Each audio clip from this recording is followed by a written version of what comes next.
This all-new Koenigsegg CC850 is celebrating 20 years since the first Koenigsegg rolled off the production line. That was called the CC8S.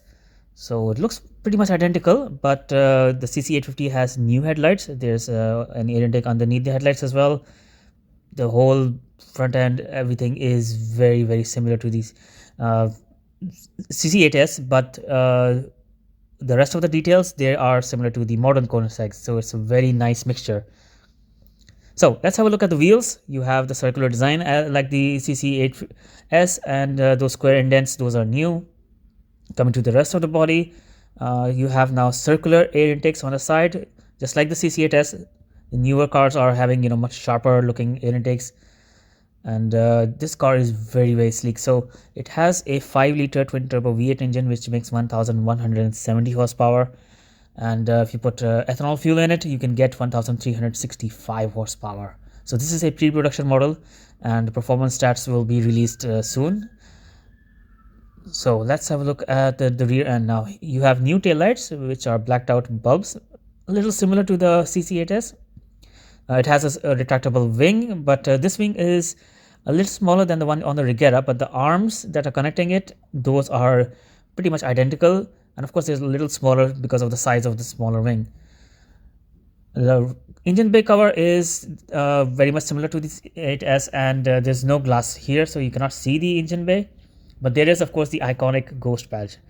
Koenigsegg are using an old factory which was previously used by an aeronautical company which used the same ghost badge. So Koenigsegg just adopted that ghost badge because ghosts never die.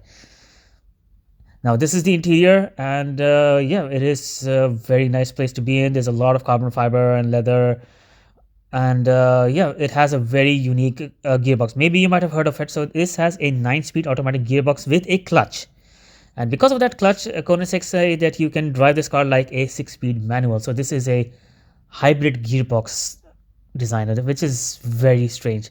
So you have the Swedish flag design there on the gear stick, and pretty much all the design elements of the interior are very similar to the Regera. So this car will be in the market in 2024. It will be going for 3.5 million euros. And next to it is its slightly older brother. This is the Agera R.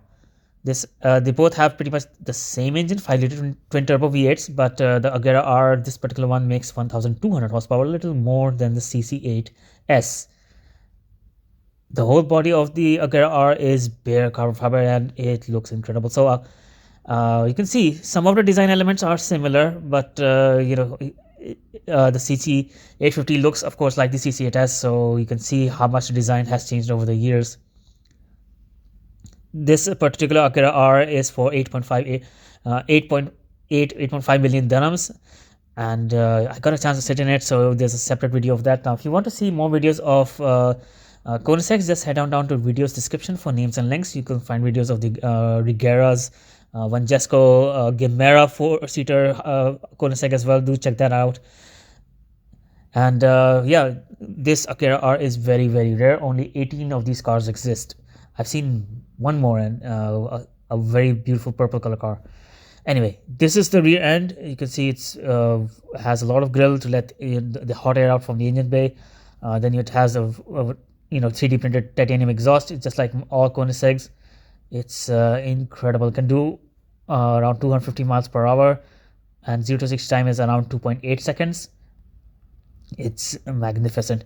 The interior of this car is actually closer to the CC8S than the CC850s. As you can see, it's very old school compared to this, which is very, very new.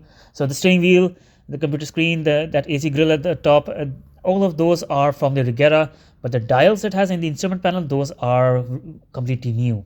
Those touch buttons on the steering wheel are also from the Regera. So on the inside, the Regera is much more prevalent here than compared to the exterior. So you might be thinking, who is going to buy this 3.5 million euro supercar or hypercar?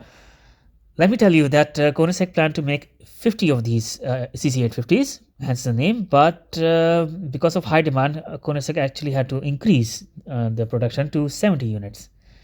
Now, since I'm here at Alien Class Motors, I have to show you one more car here. So you have a McLaren P1 carbon series, one of 5 in the world. This is called carbon fiber carbon series because the whole body is exposed carbon fiber. You have another McLaren P1, then there's a Senna, then at the back you have a Bugatti Veyron Super Sport by Mansory. You have 911 Spider, you have 4 GTs at the back, you have this Donkerwood D8 GTO, you have an Aventador SVJ, an SLS Cabrio, and let's move on. Behind that you have, yes, a Porsche 959. Wow, incredible. Then you have a 1 of 20 Lamborghini Reventon hypercar. But my favorite car here right now is the Pagani Huayra Roadster BC. It is absolutely gorgeous, $6.3 million. It's one of the most expensive cars here. Basically, it costs more than both those Koenigseggs combined. But that's not all. There's a McLaren Elva here, then there's a McLaren P1 GTR racing car, a very rare car, of course. And there's 2 of them. They're almost identical and they look incredible. So they have a separate video. Just have a look at my channel for more videos of supercars, hypercars, luxury cars, bikes, trucks, and strange looking cars as well. And let me know in the comments, what do you think about the CC850, and would you take it over the Agera R or not? Basically, for me, I think the Regera is my favorite. That is the best looking and best performing hypercar ever.